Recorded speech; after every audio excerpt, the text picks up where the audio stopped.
Hello बच्चों, आज का जो पीरियड हमारा स्पोकन इंग्लिश है। आज मैं आपको स्पोकन इंग्लिश में बताऊंगा कि किस तरह से हमें स्पोकन इंग्लिश के लिए जब हम इंग्लिश बोलना सीखना चाहते हैं तो हमें किन चीज़ों की जरूरत पड़ेगी, क्या क्या हमें तैयारी करनी पड़ेगी और उसे किस तरह से लेके चलना होता है। जैसे कि आप जानते हैं कि कोई भी भाषा हो, हिंदी हो, इंग्लिश हो, संस्कृत हो या फ्रेंच हो या कोई भी लैंग्वेज हो, किसी भी भाषा को बोलने से पहले दो चीज़ों की जरूरत पड़ती है। और वो दो चीज़ क्या है?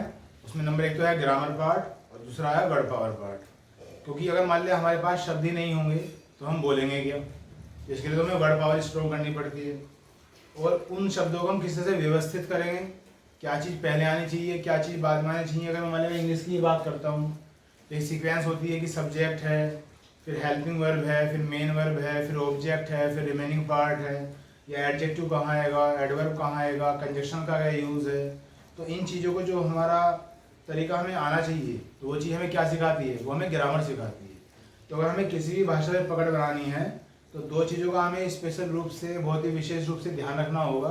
एक तो ग्रामर वाला पार्ट और एक वर्ड पावर वाला पार्ट। ठीक, तो आज मैं स्पोकन इंग्लिश स्टार्ट कर रहा हूँ। स्पोकन इंग्लिश में आपको सिखाऊंगा मैं कि कुछ जो जनरली सेंटेंस होते हैं वो किस तरह से बोले जाते हैं। अभी बेसिक से स्टार्ट करूँगा, फिर धीरे धीरे आगे पीरियड लूँगा और अच्छी खासी एक वर्ड पावर, वोकैबुलरी या सेंटेंस फॉर्मेशन में आपको सिखाऊंगा। तो चलिए शुरुआत करते हैं। अब सबसे पहले मैंने भी आपसे कहा कि हमारे पास वर्ड्स भी होने चाहिए और हमें ग्रामर का भी पता होना चाहिए। तो सबसे पहले आप जानते हैं कि एक टेंस होता है प्रेजेंट टेंस। पहले टेंस की बात कर लेते हैं, सभी टेंस नहीं, क्योंकि मैं टेंस नहीं पढ़ा रहा आपको, मैं ग्रामर नहीं पढ़ा रहा, मैं स्पोकन इंग्लिश पढ़ा रहा हूँ। तो जो सेंटेंस मैं आज आपको लिखवाऊंगा उसमें थोड़ा सा मुझे क्या टच चाहिए वो मैं आपको बता रहा हूँ। अब प्रेजेंट टेंस सभी जानते हैं। तो प्रेजेंट टेंस में अगर मान लिया सेंटेंस में मेन वर्ब है, मेन वर्ब क्या होती है मैं पहले भी वीडियो में बता चुका हूँ आपको, जिसकी फर्स्ट फॉर्म, सेकंड फॉर्म और थर्ड फॉर्म होती है उसे मेन वर्ब कहते हैं। ठीक, और जो एक होती है हेल्पिंग वर्ब, जिसके और भी नाम है, ऑक्सिलरी वर्ब भी है, सब्सिडियरी वर्ब भी कह देते हैं, वो क्या होती है? इजारे में वाज वर्ब वगैरह। तो अगर मान लिया सेंटेंस है मेन वर्ब है, एम का मतलब क्या है? Main verb. तो वर्ब की फर्स्ट फॉर्म में एस या ईएस लग जाता है या वर्ब की फर्स्ट फॉर्म आती है। ये बात हो रही है कौन से टेंस की? प्रेजेंट टेंस की। कि हम कुछ भी प्रेजेंट टेंस में लिखना चाहते हैं या कुछ भी हम प्रेजेंट टेंस में बोलना चाहते हैं तो ये चीज़ हमें पता होनी चाहिए। तो ये ऐसा कब होता है? अगर सब्जेक्ट सिंगुलर है यानी कि एक वचन है तो वर्ब की फर्स्ट फॉर्म में क्या लग जाएगा? एस या ईएस लग जाएगा। लेकिन अगर सब्जेक्ट प्लूरल है तो वर्ब की क्या आ जाएगी? फर्स्ट फॉर्म आ जाएगी। जैसे फॉर एग्जाम्पल आई गो और ही गोज।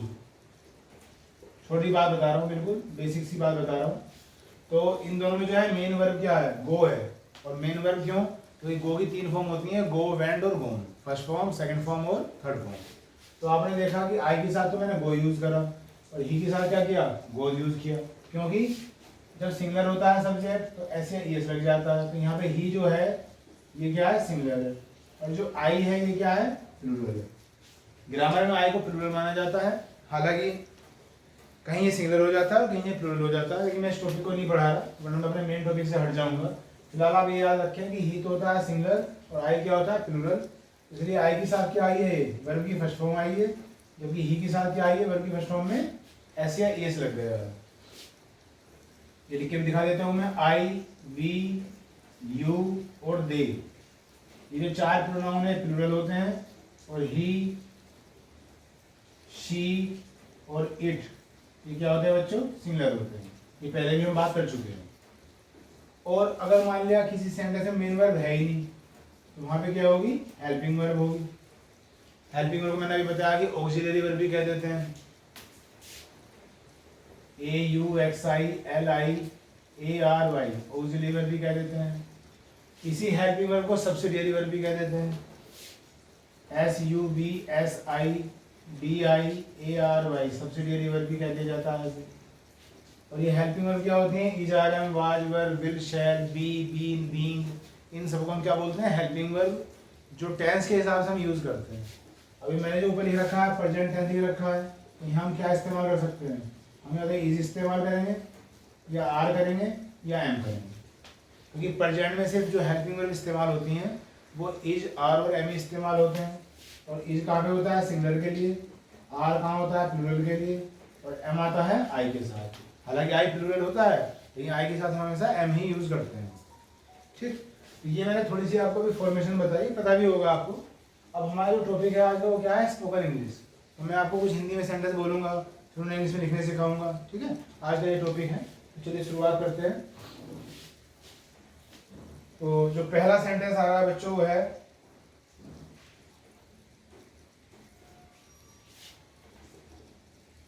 तुम तो बिल्कुल मूर्ख हो। ये एक सेंटेंस दे रखा है। तो मेरी कोशिश ये रहेगी कि बेसिक सेंटेंस बताऊं अभी आपको ना, क्योंकि आज की स्पोकन इंग्लिश की पहली क्लास है, फिर धीरे धीरे हम अच्छे खासे लेवल पे जाएंगे। तो तुम तो बिल्कुल मूर्ख हो। अब सबसे पहले देखना है कि कौन सा टेंस है। तो मैं किसी को अगर मैं कह रहा हूँ कि तुम तो बिल्कुल मूर्ख हो, तो मैं प्रेजेंट में बात कर रहा हूँ। प्रेजेंट में बात कर रहा हूँ, तो इसलिए मैंने आपको सब चीज़ समझाई। अब मैं इसे कैसे बनाऊंगा, इंग्लिश में इसे कैसे बोलना चाहिए। तो आप अपना आंसर जो है लिख के साथ साथ जो है कमेंट बॉक्स में कमेंट कीजिए। बाकी मैं भी लिख ही रहा हूँ।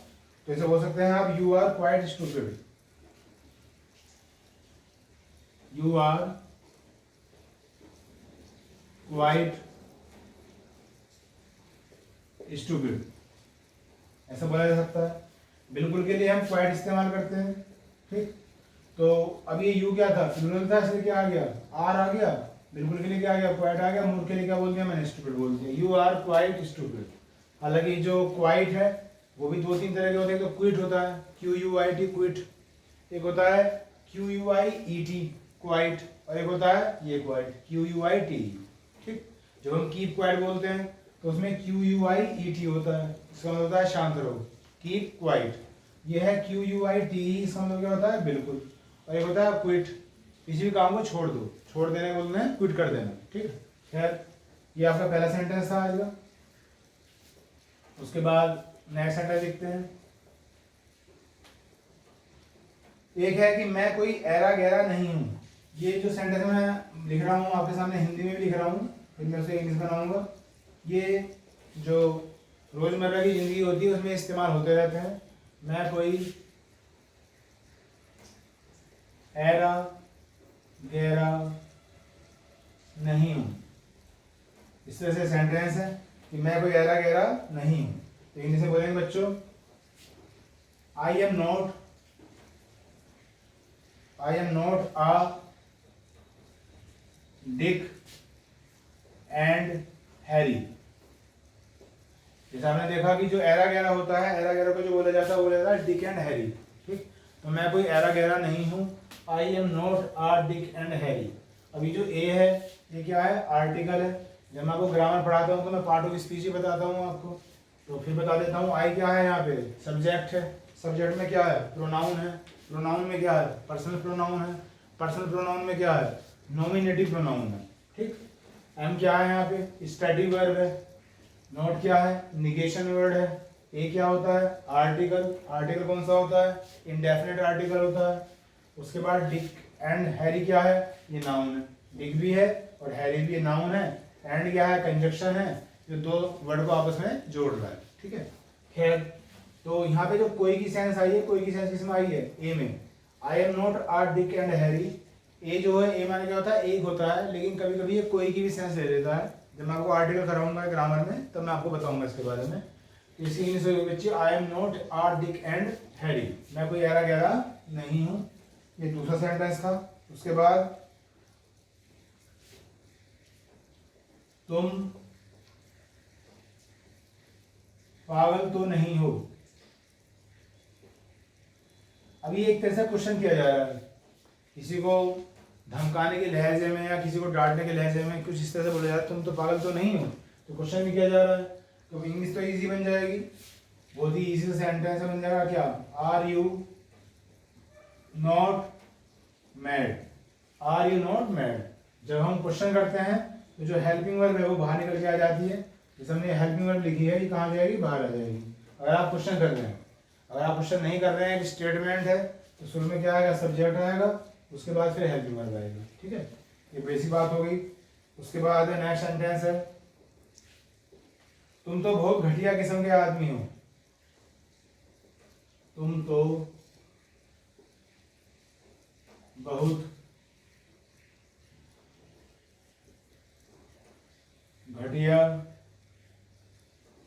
के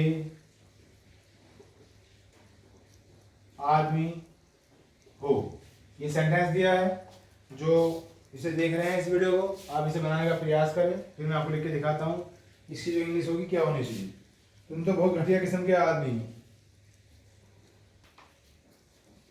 कई तरह से बन सकती है इंग्लिश, कुछ जरूरी नहीं कि जैसे मैं लिखूं वैसे बनाओ, बाकी फिर भी चलिए ये हो जाएगा, you are a man of very poor category. ऐसा आप इसे बोल सकते हैं कि तुम तो बहुत ही घटिया किस्म के आदमी हो। You are a man of very poor category. ठीक, तो अब मान लो मैं इसकी पार्ट ऑफ स्पीच करता हूँ आपके सामने, तो फिर देखिए यू क्या है, सब्जेक्ट है। सब्जेक्ट में क्या है, सब्जेक्ट दो होते हैं, तो नाउन होता है और एक प्रोनाउन होता है। स्पोकन इंग्लिश भी चल रही है, साथ साथ ग्रामर भी बता रहा हूँ आपको। ठीक, एक सब्जेक्ट होता है, क्या हो जाओ तो ऑब्जेक्ट होता है। सब्जेक्ट में क्या है, नाउन है प्रोनाउन है। प्रोनाउन है, प्रोनाउन में कौन सा, पर्सनल प्रोनाउन है, और पर्सनल प्रोनाउन में कौन सा, नॉमिनेटिव प्रोनाउन। पर्सनल प्रोनाउन के अंदर जो शब्द सब्जेक्ट के लिए इस्तेमाल होते हैं उन्हें नॉमिनेटिव प्रोनाउन कहते हैं। आर क्या है यहाँ पे, स्टैटिक वर्ब है। ए क्या हो गया, फिर आर्टिकल हो गया। मैन क्या हो गया, नाउन है। कौन सा नाउन है, कॉमन नाउन। ऑफ क्या है बच्चों, प्रीपोजिशन है। उसके बाद यहाँ देखिए पुअर क्या है, यहाँ पे एडजेक्टिव है। ठीक, और वेरी क्या है, एडवर्ब है, क्योंकि ये इसे क्वालिफाई कर रहा है। ठीक, और कैटेगरी भी क्या है, नाउन है। ठीक, तो इस तरह से हमने बता दिया, तुम तो बहुत घटिया किस्म के आदमी हो। You are a man of very poor category. Next sentence देखते हैं। नेक्स्ट है, यह हमारी इज्जत का सवाल है। यह हमारी इज्जत का सवाल है। नेक्स्ट सेंटेंस ये दे रखा है, यह हमारी इज्जत का सवाल है। इसे कैसे लिखेंगे, कैसे बोल सकते हैं इसे, this is the question of our prestige. This is the question of our prestige. Prestige माने क्या होता है, सम्मान होता है। इज्जत के लिए मैंने इस्तेमाल किया है कि यह हमारी इज्जत का सवाल है। This is the question of our prestige. Spoken English करने के लिए बहुत से स्टूडेंट ये सोचते हैं कि स्पोकन इंग्लिश जो है डायरेक्ट आ जाएगी। ठीक है, तो जो स्टूडेंट इंग्लिश में काफ़ी अच्छे हैं तो उन्हें तो स्पोकन इंग्लिश सीखने की जरूरत ही कुछ नहीं है, क्योंकि वो इजीली समझ सकते हैं, बोल सकते हैं, कोई दिक्कत नहीं है। लेकिन मान लिया बहुत से स्टूडेंट ज़्यादा अच्छे नहीं हैं और वो बोलना सीखना चाहते हैं, तो आपको ग्रामर पे पकड़ होनी चाहिए, आपको शब्दों पे पकड़ होनी चाहिए, तभी आप किसी लैंग्वेज को सीख पाओगे। केवल 4, 5 या 10 लाइन अगर आप रट के बैठ जाओ और उससे आपको लगता है कि मैंने इंग्लिश सीख ली, तो ऐसा पॉसिबल नहीं है। तो अगर इंग्लिश स्पोकन भी सीखनी है तो उसके लिए भी मैं बार बार रिपीट कर रहा हूँ, आपको ग्रामर और आपकी वर्ड पावर काफ़ी स्ट्रॉन्ग होनी चाहिए ही चाहिए, बहुत ज़रूरी है आपके लिए। तो मैं कुछ सेंटेंस लिखे तो ये आगे करेंगे, अभी साथ साथ उतारते रहें, लिखते रहें, समझते रहें।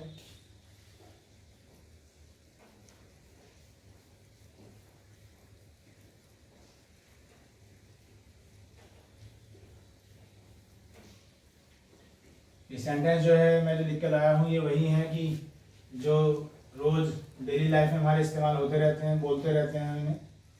कभी किसी से नाराज़ होते हैं तो कभी किसी से खुश होते हैं, कभी नॉर्मल कन्वर्सेशन करते रहते हैं। तो ये सब सेंटेंस हमारे काम आते ही रहते हैं। चलिए आगे देखिएगा। नेक्स्ट है, हिंदी में साथ साथ में लिख रहा हूँ। अच्छा तो ये बात है, ये सेंटेंस है। अच्छा तो ये बात है, इसे हम इंग्लिश में कैसे लिखेंगे, इसे लिख सकते हैं सो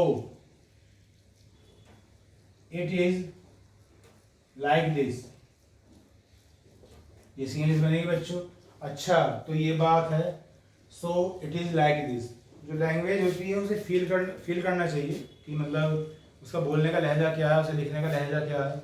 जितना आप फील करोगे, जिस भाषा को जितना आप महसूस करोगे, उतनी ही भाषा पे आपकी अच्छी पकड़ हो जाएगी। अच्छा तो ये बात है, so it is like this, ऐसा भी बोल सकते हैं। ये काफ़ी सेंटेंस है जो इस्तेमाल किया जाता है। नेक्स्ट है, आज तो बहुत गर्मी पड़ रही है। आज तो बहुत गर्मी पड़ रही है। ये सेंटेंस है। तो इसे आप कैसे बना सकते हैं? सीधा सिंपल बना सकते हैं। जो मौसम से संबंधित वाक्य होते हैं वो सब हमेशा इट से शुरुआत करते हैं। तो सिंपल बना दीजिए इसे ऐसे, it is very hot today. It is very hot today. बहुत से स्टूडेंट्स जो हिंदी माध्यम के होते हैं वो इन चीज़ों में रहते हैं, ऐसा सोचते हैं कि भैया अगर ये रही है आ रहा है तो क्या बनना चाहिए? कॉन्फिडेंस बनना चाहिए। लेकिन स्पोकन इंग्लिश में हमें क्या है, एक सेंस क्रिएट करनी होती है कि हम अपनी बात को दूसरों को समझा सकें। तो कोई जरूरी नहीं है कि यहाँ कॉन्फिडेंस लिख रहा था आप कॉन्फिडेंस ही बनाए, वैसे बाय द वे कॉन्फिडेंस बनेगा भी नहीं, ठीक। लेकिन फिर भी मैंने बात बताई आपको कि आपको अपनी बात दूसरों को समझानी है और आपका बोलने का लिखने का तरीका गलत नहीं होना चाहिए। बस आपका मकसद पूरा हो गया। आज तो बहुत गर्मी पड़ रही है, it is very hot today, ऐसा आप इसे बोल सकते हैं। नेक्स्ट है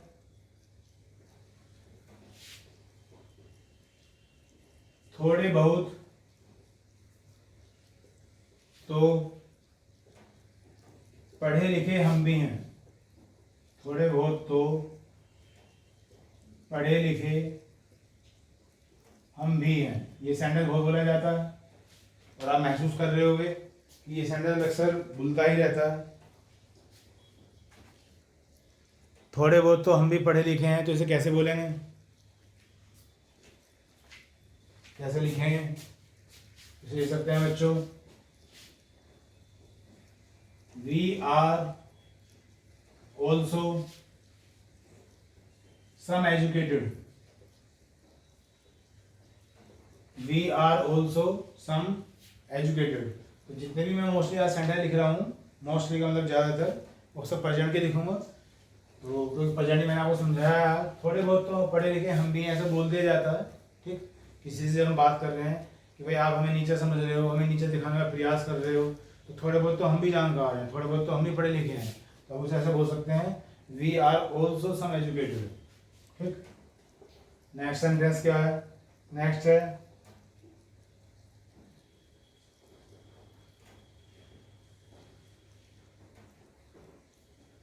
वह कोई दुनिया से न्यारी तो नहीं है। वह कोई दुनिया से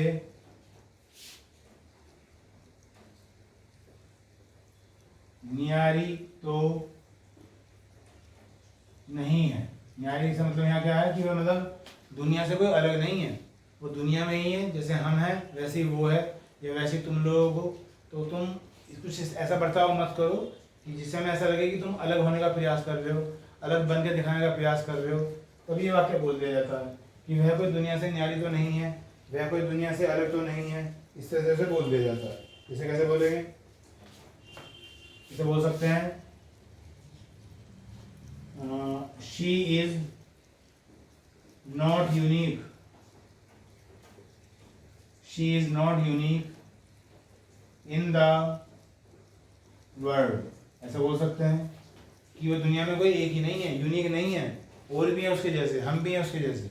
तो she is not unique in the world, ऐसे बोला जा सकता है बच्चों से। नेक्स्ट सेंटेंस है तुम तो एक नंबर के झूठे हो।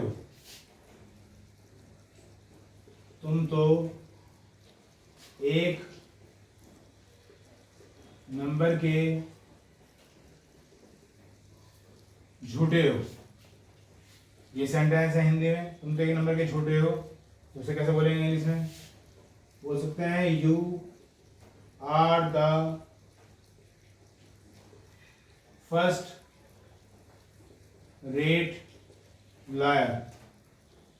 झूठे को क्या बोलते हैं? लायर कह देते हैं।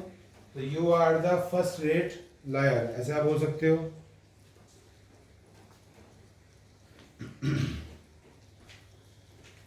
नेक्स्ट सेंटेंस, उम्मीद है आपको अच्छा लग रहा होगा। कुछ इस सेंटेंस में लिख के लेकर आया हूँ ताकि मैं आपको ये समझा सकूँ कि जो सेंटेंस डेली लाइफ में इस्तेमाल होता है उन्हें हम इंग्लिश में कैसे बोलेंगे। नेक्स्ट है, मैं तुमसे कोई भार थोड़े ही हूं। मैं तुमसे कोई बाहर थोड़े ही हूं। मैं तुमसे कोई भार थोड़े ही हूं, तो बड़ा ही इजी से सेंटेंस बन जाएगा, आई am not out of you. I am not out of you, मतलब मैं तुमसे बाहर नहीं हूँ। ये कब बोला जाता है?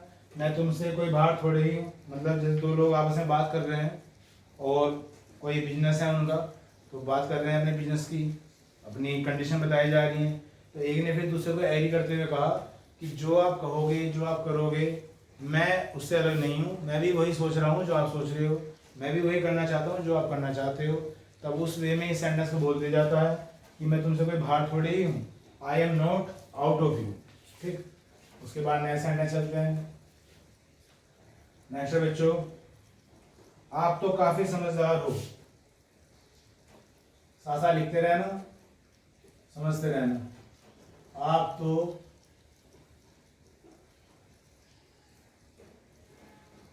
काफी समझदार हो। आप तो काफी समझदार हो, तो इसे कैसे बोलेंगे? इसे बोल सकते हैं, you are sensible. You are sensible enough, ऐसा बोल सकते हैं। समझदार के लिए यहाँ पे सेंसेबल आया है, जो सेंस से बना है। किसी के अंदर सेंस है तो समझदार है। बाकी सब सुना होगा आपने, नॉन सेंस, मतलब इसका मतलब क्या, उसके अंदर सेंस नहीं है, सोचने समझने की शक्ति ज़्यादा नहीं है, जैसे हम नॉन सेंस कहते हैं। यू आर सेंसेबल इनफ, तुम या आप तो काफ़ी समझदार हो। उसके बाद बच्चों नेक्स्ट सेंटेंस, कुल मिलाकर बात यह है। कुल मिलाकर बात यह है, इसे कैसे बोलेंगे? इसे बोलेंगे सकते हैं, the sum and substance is that. The sum and substance is that. ये जो सम एंड सब्सटेंस है, ये एक इडियम होता है। इडियम मतलब क्या होता है? मुहावरा कह सकते हैं आप, जिन्हें इडियम्स कहते हैं। तो संपूर्ण बात को एक छोटे रूप में कह देना कहलाता है सम एंड सब्सटेंस। तो ये कहता है कुल मिलाकर बात यह है कि मतलब डिस्कशन हुआ 5-10 मिनट और एंड में लाइन कह दी गई, भाई आप तो ये कहना चाह रहे हो कि मतलब कुल मिलाकर बात ये है, आप ये कहना चाह रहे हो। तो the sum and substance is that, ऐसे बोल सकते हैं। तो जो मैंने अंडरलाइन किया, ये क्या है बच्चों? इडियम है। नेक्स्ट है, उसकी संगत ठीक नहीं है। किसी बच्चे को समझाते हुए हम कह देते हैं कि वे उसके साथ मत रहा करो, उसकी जो संगत है वो ठीक नहीं है, उसके साथ रहना ठीक नहीं है। तो सिंपल सा सेंटेंस बन जाएगा, his society is not good. ऐसे लिख सकते हैं कि उसकी संगत ठीक नहीं है, his society is not good. लिखिएगा, आपने लिख लीजिए।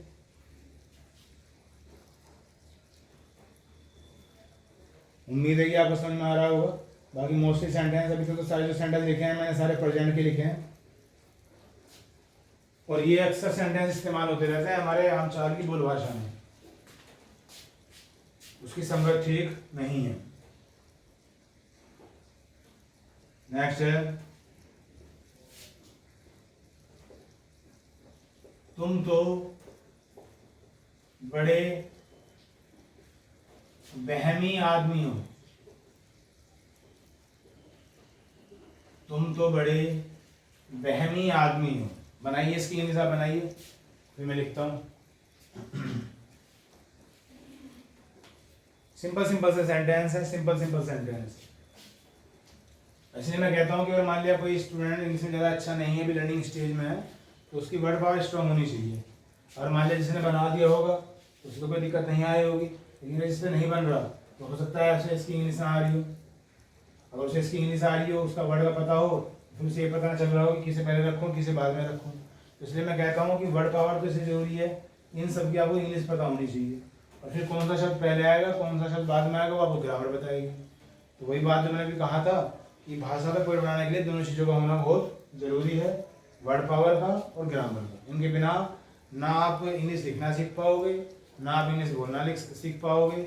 और हमारे कोई इंग्लिश बोल भी रहा है, बस वो है कि वो हैबिचुअल हो चुका है, तो हो सकता है उसे ग्रामर वगैरह नहीं आती, लेकिन वो इतना हैबिचुअल हो चुका है कि उसे ग्रामर की जरूरत पड़ती ही नहीं है। लेकिन ये कहना गलत होगा कि वो ग्रामेटिकली सही बोल रहा है ना, क्योंकि स्पोकन इंग्लिश कुछ अलग होती है और कैसे डिफरेंट होता है। जब आप एक्सेंट लेवल बढ़ाएंगे अपना तो वहाँ ग्रामर का यूज बहुत कम हो जाता है। लेकिन फिलहाल अभी हम बेसिक से पढ़ रहे हैं तो धीरे धीरे ही सब चीज़ों को सीखेंगे। तुम तो बड़े बहमी आदमी हो, कैसे बोल सकते हैं? लिख लिया होगा आपने,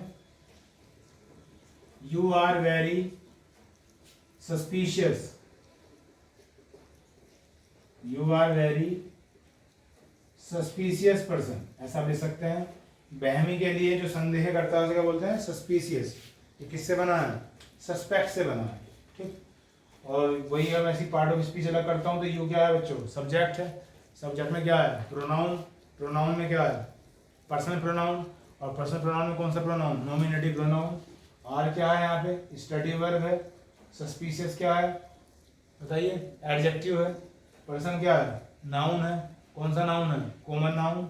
अगर ये एडजेक्टिव है तो कौन सा एडजेक्टिव है? एडजेक्टिव क्वालिटी हुआ क्योंकि इसकी क्वालिटी बता रहा है। और वेरी क्या है बच्चों? एडवर्ब है क्योंकि ये एडजेक्टिव को क्वालिफाई कर रहा है। जो शब्द एडजेक्टिव को क्वालिफाई करता है उसे क्या कहते हैं? एडवर्ब कहते हैं। तो तुम तो बड़े बहमी आदमी हो, you are very suspicious person. उसके बाद है तुम तो बेपैंदी के लोटे हो, ऐसे बोलते हैं सेंटेंस को, इस वाक्य को। तुम तो बेपैंदी के लोटे हो मतलब क्या हुआ कि एक ऐसा लोटा जिसका जो एक जगह टिक नहीं सकता। कुछ इंसान ऐसे हैं मान लिया जहाँ उसे फायदा दिखाई दिया उसकी तरफ कोई हो लिया, कभी इधर था तो कभी उधर था, जहाँ अपना फायदा दिखाई दिया तुरंत अपना रास्ता बदल लिया, तो उसे कहते हैं तुम तो बेपैंदी के लोटे हो। तो सब कैसे बोल सकते हैं इंग्लिश में? सिंपल इंग्लिश बन जाएगी, you are a rolling stone. अब इसका मतलब ये नहीं है कि तुम इनकी इंग्लिश को ढूंढते रहो कि लोटे को क्या कहते हैं या बेपैंदी को क्या कहते हैं। मैंने इसलिए आपको बताया कि स्पोकन इंग्लिश में हमें सेंस पकड़नी होती है, अपनी बात को दूसरों को समझाना है। तो काफ़ी हद तक ये है कि हमें वर्ड सटीक रहने चाहिए, लेकिन हर सिचुएशन में आप वर्ड यूज करोगे तो वो दिक्कत कर जाएंगे। क्यों? कारण है इसका भी, हर चीज़ का कारण होता है। मान लिया आपने इसे एग्जैक्ट ट्रांसलेट कर दिया और ये कहीं जो है फॉरेन कंट्री में बोला जा रहा है, तो इस सेंस को जो तुम तो बेपैंदी के लोटे हो, ये कोई यूनिवर्सल थोड़ी है, ये तो हिंदी लैंग्वेज में है। तो जो हिंदी भाषा के अच्छे जानकार हैं वो इस चीज़ को समझते हैं। भाई हिंदी भाषा में ये लोकोक्ति है, जब अपनी बात को जब समझाते हैं तब हम बोलते हैं। अब आप फॉरेन लैंग्वेज में इंग्लिश में या कहीं फॉरेन कंट्री में आप इसे बोल रहे हो और आप इसे एग्जैक्ट ट्रांसलेट कर रहे हो, तो वो कैसे समझ पाएगा? वो तो नहीं समझ पाएगा। तो जो यूनिवर्सली अंडरस्टैंडिंग होती है वो इससे बनेगी। इसलिए आपको ये ध्यान रखना पड़ेगा कि कहाँ हमें कौन सा शब्द इस्तेमाल करना है। तुम तो बेपैंदी के लोटे हो। नेक्स्ट है, तुम्हारा कोई भरोसा नहीं, तुम्हारा कोई भरोसा नहीं। ये सेंटेंस दे रखा है, बनाइए। सासा लिखते रहो, सासा बनाते रहो। तुम्हारा कोई भरोसा नहीं।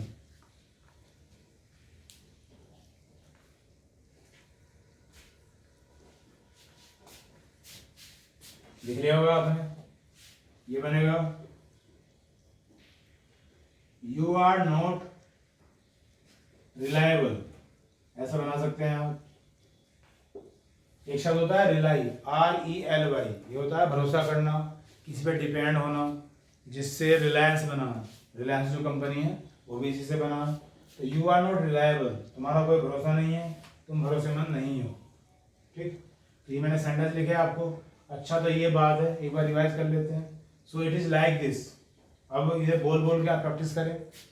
और एक बात और कहूँगा मैं आपसे यहाँ पे, अगर मान लिया किसी को नॉलेज है, मान लिया मुझे नॉलेज है, ठीक, लेकिन मैं नॉलेज होने के बावजूद भी उन चीज़ों का इस्तेमाल ही नहीं कर रहा हूँ, तो मेरी नॉलेज जो है धीरे धीरे खत्म हो जाएगी। जब भी आपको मौका मिले, आप मैथमेटिक्स जानते हो, आप इंग्लिश जानते हो, आप हिंदी जानते हो, आप संस्कृत जानते हो, वाट एवर जो भी नॉलेज आपके पास है, उसे आप बार बार इस्तेमाल करो, उसे बार बार उसका फेस करो, दूसरों से भी उसका सामना करवाओ, तो वो चीज़ जितनी बार रिकॉल होगी वो उतना ही आपके लिए अच्छी हो जाएगी।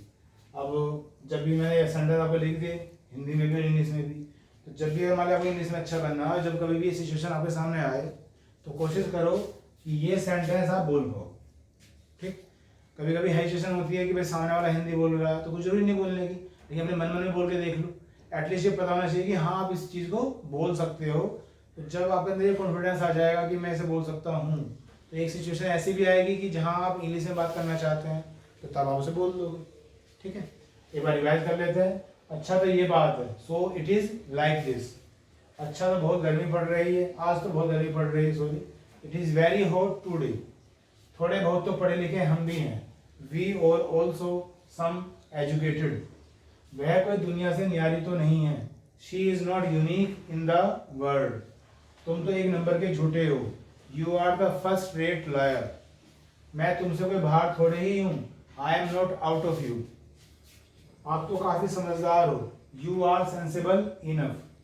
कुल मिलाकर बात यह है, the sum and substance is that. उसकी संगत ठीक नहीं है। His society is not good.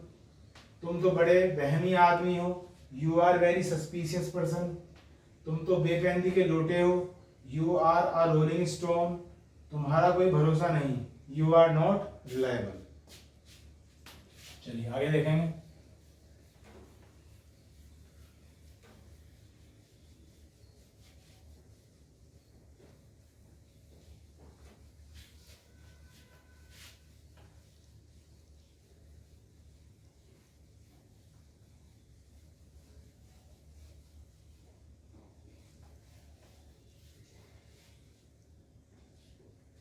नया सेंटेंस देखिएगा।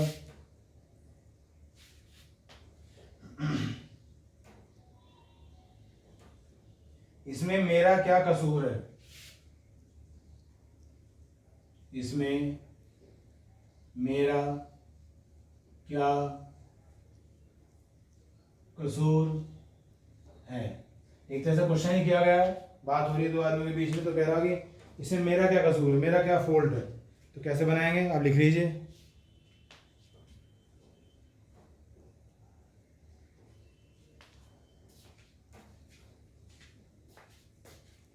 इसे लिख सकते हैं बच्चों, आपने लिख लिया होगा। What's my fault. अब व्हाट इज लिख लो या व्हाट्स लिख लो, एक ही बात है। In it. तो what's my fault in it, इसमें मेरा क्या कसूर है या इसमें मेरी क्या गलती है। ये सेंटेंस हो गया, इजी से सेंटेंस था। नेक्स्ट, यह प्लॉट बिकाऊ है। सिंपल सेंटेंस, दो तीन शब्दों का एक सेंटेंस लिख दीजिए। क्या लिखना है आपको, क्या लिखेंगे। दिस प्लॉट, ये जो प्लॉट होता है इंग्लिश के वर्ड होता है। This plot is for sale. This plot is for sale. ये हो गया आपका सेंटेंस। नेक्स्ट है,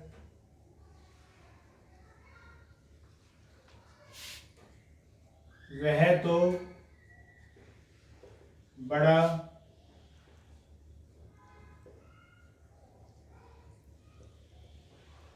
लीचड़ आदमी है। ये भी सेंटेंस बोल दिया जाता है कि कोई आदमी अगर आपको पसंद नहीं है, हो सकता है किसी वजह से, तो ये बोल दिया जाता है वह तो बड़ा लीचड़ आदमी है। बनाइए आप इसे, कैसे बनाएंगे लिखिए।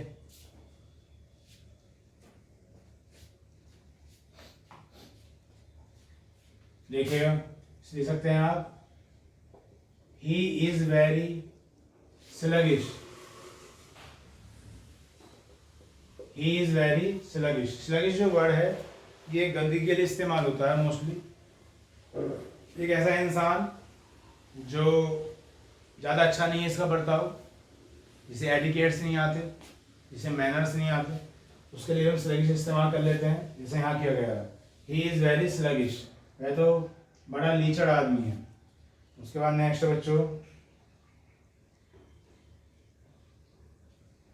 इसमें तेरी तौहीन क्या है? इसमें तेरी तौहीन क्या है? हमारी हिंदी की भाषा में बहुत सारे वर्ड मिले जुले हैं।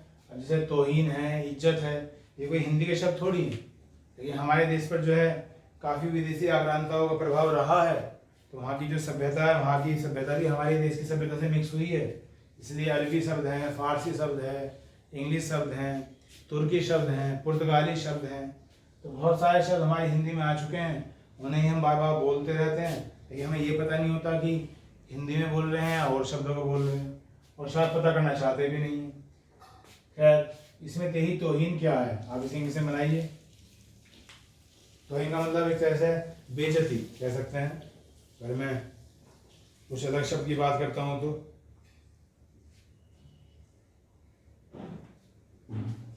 लिख लिया होगा आपने, हो सकता है ऐसे बना दीजिए जैसे बनाया था, तो जाएगा वाट्स, इसमें माई फॉल्ट था, इसमें है तेरी तौहीन। What's your insult in it, ये इसका सेंटेंस बन जाएगा। What's your insult in it. Next है, ये जिम्मेदारी मेरी नहीं है। ये जिम्मेवारी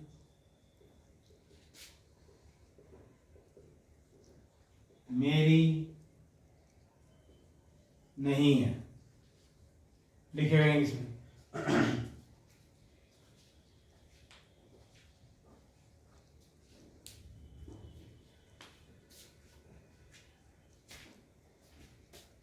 ये हो सकता है बच्चों, this duty is not mine, ऐसे बोल सकते हैं आप। This duty is not mine. अगर मैं इसकी पार्ट ऑफ स्पीच की बात करूं तो ड्यूटी क्या है बच्चों? यहाँ पे नाउन है, और नाउन से पहले क्या आता है? एडजेक्टिव आता है। तो दिस जो है एडजेक्टिव है। कौन सा एडजेक्टिव है? Demonstrative adjective. This, that, these और दोज क्या होते हैं? डिमोन्स्ट्रेटिव एडजेक्टिव होते हैं। इज क्या है? स्टेटिव वर्ब है। नॉट जो है निगेशन वर्ड है। और जो माइन है ये क्या है बताइए? कौन सा पार्ट ऑफ स्पीच है? रेस्पॉन्स देते रहे करो, कमेंट बॉक्स में लिखा करो। अभी मैं सोच रहा हूँ लाइव क्लास भी शुरू करूँगा, ठीक है? बाकी अभी तो फिलहाल इसे देखते हैं। This duty is not mine. तो माइन जो है ये पर्सनल प्रोनाउन है। ये पर्सनल प्रोनाउन में 3 कॉलम होते हैं, नॉमिनेटिव, ऑब्जेक्टिव और पजेसिव। तो पर्सनल प्रोनाउन में पजेसिव प्रोनाउन है, क्योंकि ये पजेशन शो कर रहा है, ठीक है? तो this duty is not mine, इसे आप ऐसे बोल सकते हैं, जिम्मेदारी मेरी नहीं है। नेक्स्ट बच्चों, इसका जिम्मेवार कौन होगा? इसका जिम्मेवार कौन होगा? क्वेश्चन कर दिया गया है। लिखिएगा इंग्लिश में, कैसे लिखेंगे? फटाफट लिखें, अब तो बहुत सारे एग्जाम्पल हो गए हैं। अब ये फ्यूचर की बात आ गई। मैं प्रेजेंट बोल रहा था, बाकी फ्यूचर आ गया, तो फ्यूचर में थोड़ा सा बता दूं, पता तो होगा आपको फिर भी। विल और शैल का यूज हो जाता है, और विल और शैल के बाद क्या आ जाती है? वर्ब की फर्स्ट फॉर्म। ये वर्ब की फर्स्ट फॉर्म क्या है? जो मेन वर्ब है। और विल का इस्तेमाल हम कहाँ करेंगे और शैल का इस्तेमाल हम कहाँ करेंगे? तो आई और वी अगर सब्जेक्ट हो तो शैल आता है। आई और वी को छोड़कर कोई अदर हो, कोई और हो, तो क्या आता है? विल आता है। साथ साथ में ये भी बताना पड़ेगा कि भाई 3 शब्द आ रहे हों। एक तो होता है थ्रेट। थ्रेट क्या होता है? धमकी देना। एक होता है कंपल्सन। कंपल्सन को क्या बोलते हैं? मजबूरी। और एक होता है नीड। नीड माने क्या होता है? जरूरी। अगर ये 3 सेंस बन रही हो तो फिर ये उल्टे हो जाते हैं। उल्टे से मतलब आई और वी के साथ तो क्या आ जाएगा, विल आ जाएगा, और अदर्स के साथ क्या आ जाएगा, शैल आ जाएगा। ये होता है जो सिंपल फ्यूचर टेंस होता है, जिसे हम फ्यूचर इंडेफिनिट भी कह देते हैं। उसकी मैंने थोड़ी सी आपको पहचान बता दी, क्योंकि पढ़ा तो मैं आपको प्रेजेंट रहा था, लेकिन ये सेंटेंस आ गया आपका फ्यूचर का, तो थोड़ा सा मैंने आपको बता दिया, बाकी पता रहना चाहिए, पता होगा भी आपको। दोबारा सुनिए मैंने क्या कहा, जो टेंस फ्यूचर इंडेफिनिट होता है, जिसे हम सिंपल फ्यूचर कहते हैं, उसमें विल और शैल का यूज होता है। उसके बाद वर्ब की फर्स्ट फॉर्म आती है। तो शैल के साथ शैल कब आएगा, आई और वी के साथ। विल कब आएगा, अदर के साथ, मतलब आई वी को छोड़ के कोई अदर होंगे तो। और अगर ये तीन शब्द हों, थ्रेट, कंपल्सन और नीड, धमकी देना, मजबूरी या कोई जरूरी, तो उल्टे हो जाएंगे। आई और वी के साथ तो विल आएगा और अदर के साथ शैल आ जाएगा। फिलहाल ये याद रखें। अब इसके आप इंग्लिश बनाएं। इसका जिम्मेवार कौन होगा, आसान सा सेंटेंस है।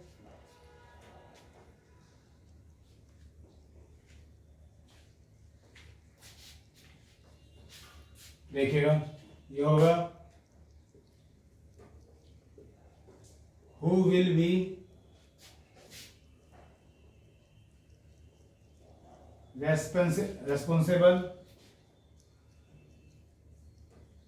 for it, ऐसे बोल सकते हैं। Who will be responsible for it, कि इसका जिम्मेवार कौन होगा। आपने भी ये लिखा होगा। भाई किसी सेंटेंस को अगर आपको ऐसा लग रहा है कि सर ये नहीं ये बन सकता है, तो कमेंट बॉक्स में लिख के भेजा करो, और जितनी भी उम्मीद होगी, जितनी भी कोशिश होगी, उसका जवाब देकर भेजूंगा मैं आपको। क्योंकि मैंने कहा ना कि एक सेंटेंस एक तरह से नहीं बन सकता, कई तरीके हो सकते हैं। तो आप लिख के भेजें अगर आप इंटरेस्टेड हैं, तो मैं भी थोड़ा सा इंटरेस्ट आपका शो करूँगा अपना। उसके बाद है, वह तो बड़ी नखरेबाज है, वह तो बड़ी नखरेबाज है। बनाइए, नखरेबाज को क्या लिखेंगे, क्या बोलेंगे, क्या एग्जैक्ट वर्ड होना चाहिए, सोचिए और लिखिएगा।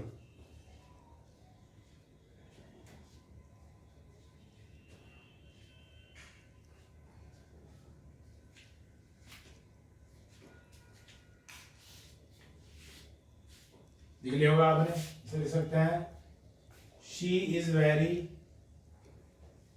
कई वर्ड है, बाकी उनमें से एक शब्द होता है जो अच्छा सा लग रहा है मुझे, कॉकटिश, वो लिखिएगा।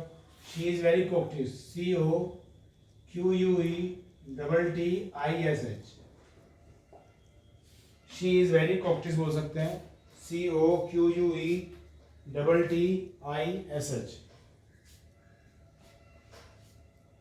नेक्स्ट है, ये कोई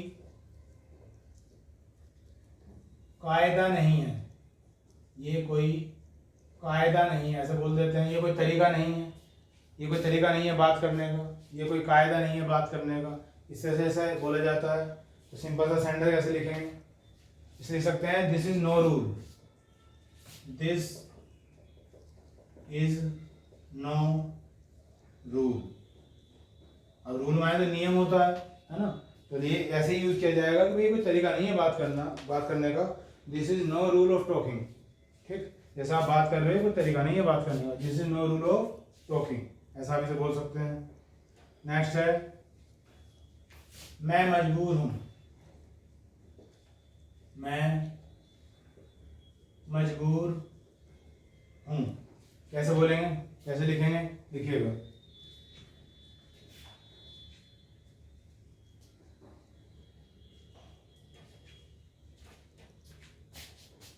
इसका हो सकता है बच्चों, आई एम हेल्पलेस, मैं मजबूर हूं, आई एम हेल्पलेस। चलिए इस वीडियो में इतना रहने देते हैं। बाकी आज ही आपका पहला पीरियड था स्पोकन इंग्लिश का, और बहुत सारे सेंटेंस में लिख के लेकर आया था कि आपको उसे इंग्लिश में बताऊँ कैसे बोलेंगे, कैसे समझेंगे। अब आप इसकी प्रैक्टिस करें। अब नेक्स्ट वीडियो में फिर और सेंटेंस लिख के लेकर आऊँगा मैं, फिर उनकी ट्रांसलेट करूँगा आपके सामने, और इससे ऐसे हम उन्हें प्रैक्टिस करेंगे बार बार और बहुत अच्छे हो जाएंगे, ठीक। बाकी हमेशा की तरह वीडियो के नीचे मैं बहुत सारे लिंक दे दूंगा आपको, जो आपको इंग्लिश की ग्रामर में, इंग्लिश की वर्ड पावर सीखने में बहुत मदद करेंगे आपको, ठीक। चलिए इस वीडियो में इतना ही, जल्दी ही नेक्स्ट वीडियो में मिलेंगे, तब तक के लिए बाय।